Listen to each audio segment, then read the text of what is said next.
আসসালামু আলাইকুম। কুকিং হাউজে সবাইকে স্বাগতম জানাচ্ছি আমার আজকের রেসিপি দেখার জন্য। আজকে রান্না করব আলু দিয়ে কাসকি মাছের চচ্চড়ি। ঝাল ঝাল করে আলু দিয়ে এই কাসকি মাছের চচ্চড়িটা সাদা গরম ভাত দিয়ে খেতে অনেক বেশি মজার এবং টেস্টি। চচ্চড়ি করার জন্য আমি এখানে 250 গ্রাম কাসকি মাছ নিয়েছি আর মাছগুলো ভালোভাবে ধুয়ে পরিষ্কার করে পানিটা ঝরিয়ে নিয়েছি। প্যানে আমি একে একে সব মশলা নিয়ে নেব। এখানে নিয়েছি 1.5 কাপ পরিমাণ পেঁয়াজ এবং কাঁচামরিচ নিয়েছি 15-16টির মতো। একটু ঝালঝাল করে রান্না করব। আর এখানে নিয়েছি বড় সাইজের একটা আলুটা লম্বা কুচি করে নিয়েছি ভাজির মতো করে। আদা রসুন বাটা দিয়ে দেব 1/2 টেবিল চামচ পরিমাণ। এখন এর মধ্যে গুঁড়া মশলাগুলো দিয়ে দেবো। আমি এখানে ধনিয়ার গুঁড়া, জিরার গুঁড়া নিয়েছি 1 চা চামচ করে, 1/2 চা চামচ নিয়েছি শুকনো মরিচের গুঁড়া, হলুদ গুঁড়া নিয়েছি 1/2 চা চামচের একটু কম পরিমাণ আর স্বাদ মতো লবণ। এখানে নিয়েছি 2 টেবিল চামচ পরিমাণ রেগুলার রান্নার তেল। এখন হাত দিয়ে সমস্ত কিছু একসাথে ভালোভাবে চটকে মেখে নেব।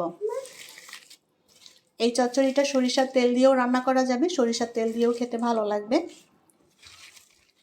চচ্চড়িটা হাতে মেখে রান্না করলে এই চচ্চড়ির টেস্টটা অনেক বেশি ভালো আসে।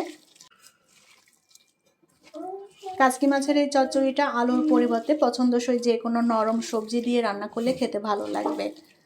আবার আলু বাদ দিয়ে শুধুমাত্র বেশি করে পেঁয়াজ দিয়ে এই কাসকি মাছের চচ্চড়িটা রান্না করে নেওয়া যায়। মশলার সাথে আলুটা আমি খুব ভালোভাবে চটকে মেখে নিয়েছি। আলুটা অনেক নরম হয়ে গিয়েছে।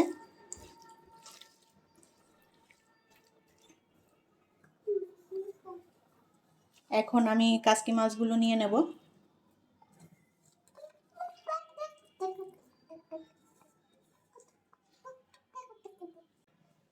মাছগুলো দিয়ে এখন আলতো করে মিলিয়ে নেব। মাছগুলো দিয়ে একেবারে জোরে চটকে মাখা যাবে না, তাহলে মাছগুলো একেবারে গলে ভর্তা হয়ে যাবে। জাস্ট আলতো করে নেড়ে চেড়ে মিলিয়ে নিতে হবে। ছোট মাছ দিয়ে এভাবে হাতে মেখে চচ্চড়ি রান্না করলে এই চচ্চড়ির টেস্টটা অনেক বেশি ভালো লাগে। মাছ এবং আলু একসাথে ভালো করে আলতো করে নেড়ে চেড়ে মিলিয়ে নিয়েছি। এখন এর মধ্যে কিছুটা পানি দিয়ে দেব।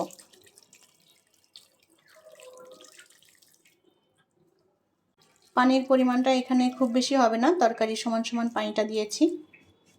চচ্চড়িতে খুব বেশি পানি লাগেও না। চচ্চড়িতে একটু ভেজা ভেজা ঝোল রাখতে চাইলে পানিটা সেভাবে দিয়ে দিতে হবে। আমি এখানে কোনো ঝোল রাখবো না, একেবারে শুকিয়ে নেব। চচ্চড়ির প্যানটা ধরে আমি চুলায় বসিয়ে দিয়েছি। এখন এটাকে রান্না করে নেব। চচ্চড়িটা নাড়ানাড়ি করার কোনো দরকার নেই, যেভাবে দিয়েছি এভাবেই রান্নাটা হয়ে যাবে। চচ্চড়িটা এখন আমি 5 মিনিট মতো ঢেকে রান্না করে নেব। 5 মিনিট আমি ঢাকনা দিয়ে ঢেকে রান্না করে নিয়েছি চচ্চড়িটা। ঢাকনাটা তুলে নেব। এখন আর ঢাকনা দিয়ে ঢাকবো না, এই যে পানিটা আছে পানিটা টানিয়ে নেব। চচ্চড়ির উপর দিয়ে কিছু ধনেপাতা দিয়ে দেব।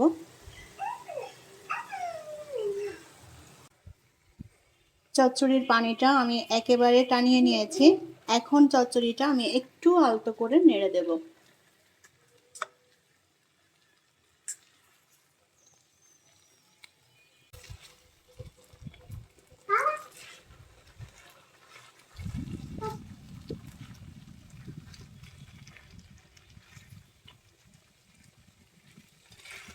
চচ্চড়িতে কেউ যদি একটু ভেজা ভেজা ঝোল রাখতে চান তাহলে সেটা রাখতে পারেন। আমি চচ্চড়িটা একেবারে শুকনো করে নেব।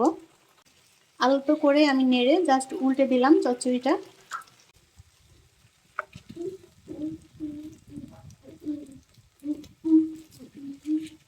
চচ্চড়িটা রান্না করা হয়ে গিয়েছে। আমি জাস্ট এরকম একটু লালচে পোড়া পোড়া করে নিয়েছি হালকা।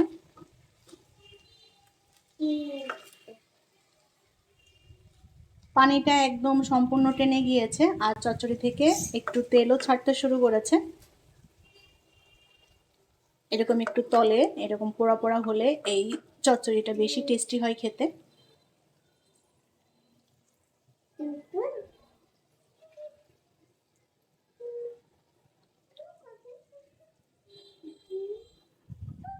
চচ্চড়ি রান্না পুরোপুরি কমপ্লিট। এখন এটা নামিয়ে পরিবেশন করব।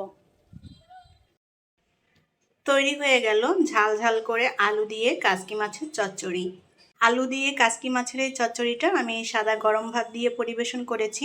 সাদা গরম ভাত দিয়ে এই চচ্চড়িটা খেতে এক কথায় অসাধারণ। যারা ছোট মাছ খেতে পছন্দ করেন তাদের কাছে ভীষণই ভালো লাগবে আমার আজকের এই রেসিপি।